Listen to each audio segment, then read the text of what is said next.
wouldn't mind muting themselves so that we don't pick up any background interference. So if everybody else could mute themselves, we're going to get ready, and we're going to start with Caroline Herfurth. I believe that she is on the line, John. Are we all ready for her? She is. Carolyn just needs to unmute. Okay. And we'll be ready to go. And all right. And pictures are allowed, may I add? Yes, we will be taking pictures, please. And I think we're also going to be doing a couple of sound effects if we can manage the controls all together at the same time, which I will be loading up. So let me just put one thing over here. There you go. Google Effects. Okay. So anyway, let's do like Nike says. Let's just do it. Okay. So I'm so thrilled to have Caroline on the line this morning. I met her a few months ago at a NAPO, which is the National Association of Professional Organizers event in New York, and she gave a fantastic talk about just being spectacular and getting focused and doing things in your business and all sorts of powerful stuff. So we're gonna open up with a bang. We're gonna open up with Caroline, and she's from thebiztruth.com. So everybody, please welcome Caroline Herfurth. Thanks. Hello, can you hear me? Good morning. Yeah, we can hear you, Carolyn, but we can't. Can you hear me? We can hear you, but we can't see you. So I think you just need to change your lower third. Adam, can you hear me? I can hear you, Caroline. Awesome. Good morning. Can you see me? Not yet. Not yet. My video, I'm really sorry, my video for some reason is telling me I'm muted, so you can hear me, but you can't see me. Oh no. Okay. Yep. So all you need to do is turn your video back on. Well, can you see me now? Just about. Give it a second. We see your avatar. Give it a second. But not you yet. It looks like John's trying to tell us something. I don't know. Well, we'll see. And this well, should we just start without the video? Yeah, absolutely. Yeah. I mean, that's we got to stay on task. We've got a lot of ground to cover. That's it. That's Let's right. go. So we'll just do it.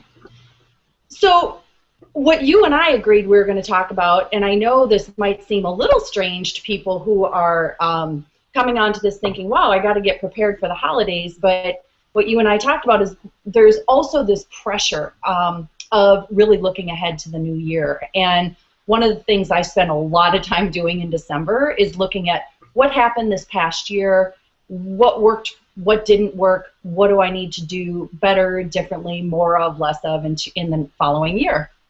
And so I keep seeing these patterns, and it's been really, really fascinating for me this year because I'm like, wow, I see clusters of things that really worked in my business and really didn't work. And what I do is I work with entrepreneurs. So if you're an entrepreneur watching this, listening to this, and again, I'm sorry that you can't see me because I am so darn cute. I'm telling you, right, John? You really Can you vouch are. for that? And I will vouch for that. Absolutely. Yeah. And I will say you have one of the most beautiful smiles I have ever come across in my life.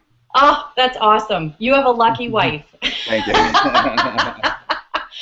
So when Adam invited me to speak with you guys today, what we really wanted to focus on is, as an entrepreneur, what are things that you can do to really prepare yourself and really be organized going into 2014 and making sure that your business is working with you, not against you, if that makes any sense. So there are 5 keys that need to be in place when you're looking at your business. And especially, well, it doesn't matter if you have a product-based business or a service-based business, but I'm going to walk through these 5 keys. And I'm going to talk about why each one of these foundational pieces is so important. So the first key is a lot of people start businesses and they don't necessarily have their business model fully thought through. So there are a lot of people out there who are one-trick ponies, and then they wonder why they can't get their business model why they're not making enough money. And there are a lot of entrepreneurs out there who mimic other people's businesses without taking their own personal goals, their own personal lifestyle, their income goals, their legacy goals into place, or even thinking about what they're doing for their clients. So what happens is oftentimes your business model isn't set up to support you. It's not set up to support your clients. And that's because you're not packaged or priced properly. So the very first thing that you need to do as you go into 2014 is really look at your business model. What are you offering? How are you packaged? And how are you priced? So that's the very, very first thing. So there are, and I'll just quickly go into what the different levels are of packaging and pricing, especially if you're a service-based business. So it's nice to have those high-end, high-touch types of offerings where it takes a lot of your time, but you get paid the most for it.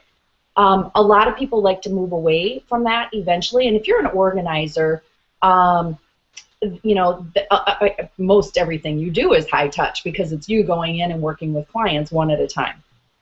So that's an example.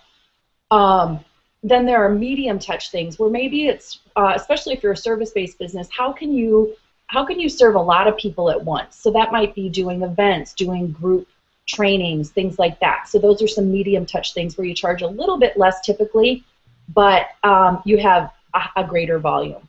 And then there's low touch where you create it and you set it and forget it. It's like Adam putting something on his website and then people click it while he's sleeping and they're like, wow, I really want this. This is cute. I love that little bow on his face. I gotta buy from him. And so it's create it once and then just let systems take care of it for you and you make money while you sleep. So a lot of people have that dream of this is what I want my business to look like, and they try to start there. Not always the best place to start because you don't have the volume, you don't have the eyeballs, you don't have the audience. So oftentimes starting on that higher touch is the place to start and then finding your way towards that. Does that make sense, Adam? Yes, it sure does. Okay. I mean, everything you're saying is perfect. Okay. And I'm taking notes, so if you see my eyes look down, I'm writing down what you're saying.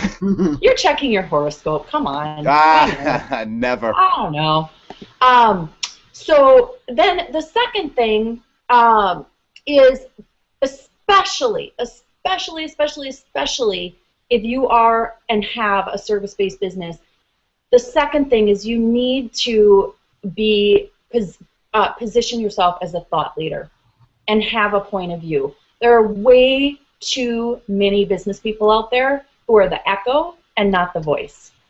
And when you're out there kind of mimicking what other people are saying and saying, oh, wow, my coach said this, and now I'm going to start saying this, you don't set yourself apart. And there's so much competition out there that it is absolutely the worst thing you can do is to not use your own voice and use your own personality and get crazy.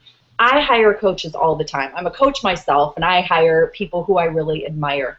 And I hired a woman. I actually had a coaching call with her last night. And I hired her because she uses more cuss words than a sailor. And I think that's funny. Like, it's totally her personality. She's got tattoos all over the place. She is so much fun, and she is chock full of personality, and she doesn't give a crap whether people like her or not. And that's what makes her so likable and so lovable and so approachable. And we had so much fun on our coaching call. I'm like, okay, I am in love with you.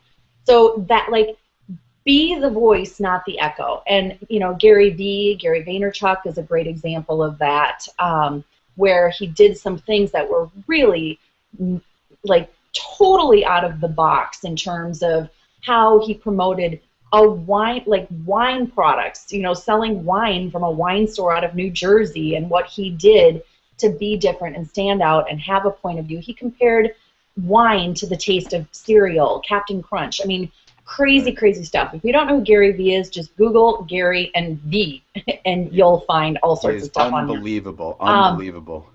Great example of someone who has a voice.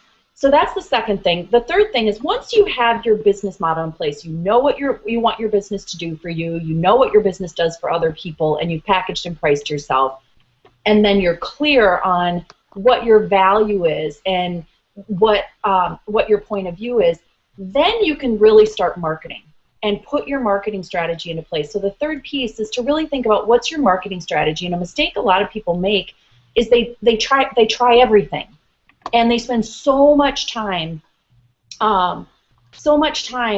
you know, I'm over here on social media, and I'm over here doing this, and I'm over there doing that, and I tried that for 2 months and it didn't work, and I tried that once and it didn't work.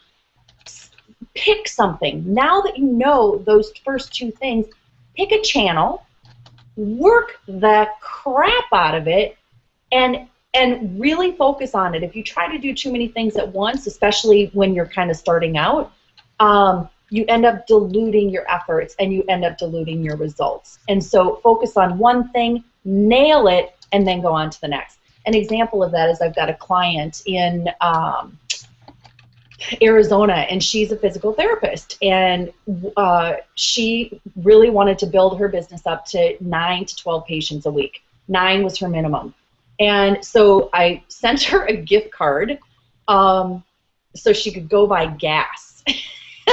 And I said, get in the car and go to yoga studios and doctors' offices and gyms and introduce yourself, because they're going to have clients who care about their health and might have some limitations. And she started doing that reluctantly, but she started doing it. She now is getting clients like crazy. And now that she's got that nailed and she's grooming those relationships, the next thing she's going to do is she's going to start speaking. So it was focus on one thing and then go on to the next. So that's a third thing, is figure out the marketing strategy that makes sense for you and your audience. And then the fourth thing is learn how to sell. Have a sales strategy. And this is something that a lot of entrepreneurs avoid like the plague. Mm-hmm. And you just don't have a business if you don't know and can't embrace sales. If you're not closing at 60 or 70% or better, you're wasting your time. It means you're probably talking to the wrong people. You're probably talking to, and you're probably not hitting in on what their motivator is for buying or wanting to make a change. And those are huge problems. Or you're really uncomfortable with the value that you deliver. You know, I was talking to someone the other day who said, I just want to help people, but I don't want to charge them because they're broke. And I'm like, then they're not your people. And if they really want you, they'll find a way to pay for you. So you've got to have a sales strategy in place, because once those people start flowing into you, how do you convert them? And so being really clear and comfortable in that is absolutely a must. And then the fifth thing is to really make sure, and this is what, a lot of what today is about, is really make sure that you've got your time and your mindset and your priorities optimized. Make sure that there's an optimization then. So if your brain is out of whack in terms of mindset, like, oh, I have a weird relationship with money, or you don't know how to prioritize, like you start your day and you're like, oh crap, what do I do? And you kind of find yourself going to Facebook 7 times a day, and you aren't really sure if you should work on creating a brochure or picking up the phone or updating your website. You've got to know what to prioritize. And I know it sounds weird, like you think that should be the first thing, and it is to a certain degree, but if you don't know your business model, who you're serving, and what you can do for them and how to reach them, the other stuff just kind of falls away. So they're all equally important, but I do put them in that order. Right. That's good. I lost you. Yeah, Adam, you went mute. Sorry, I double hit the mute twice there. But that's awesome, Carolyn. That's it's powerful, and it's true, because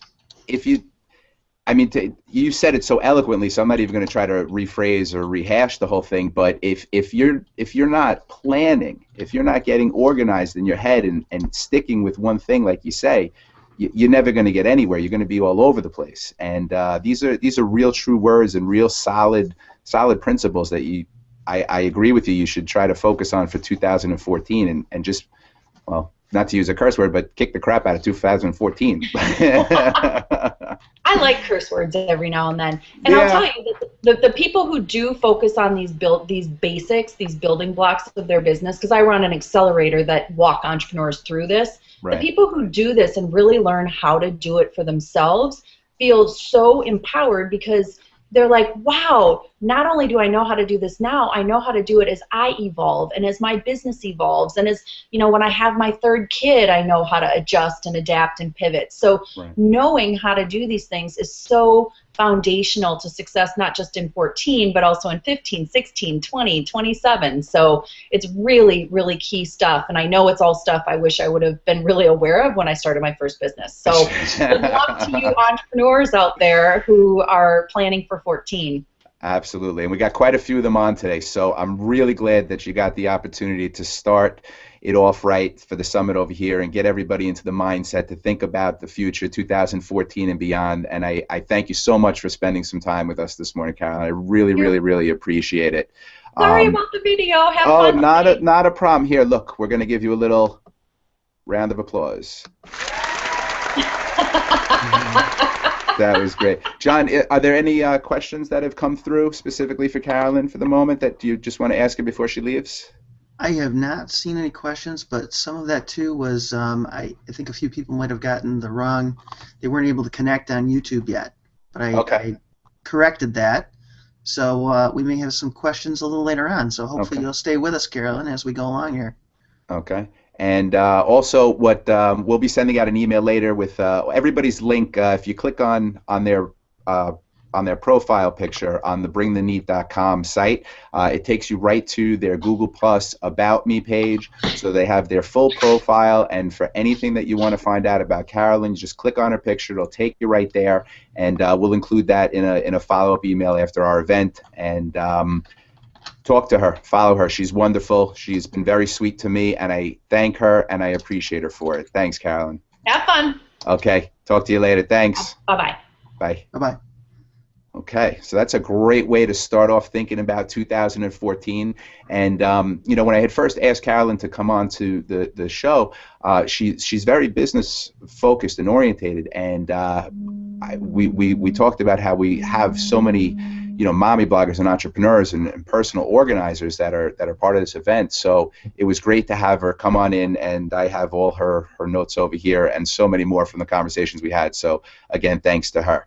All right.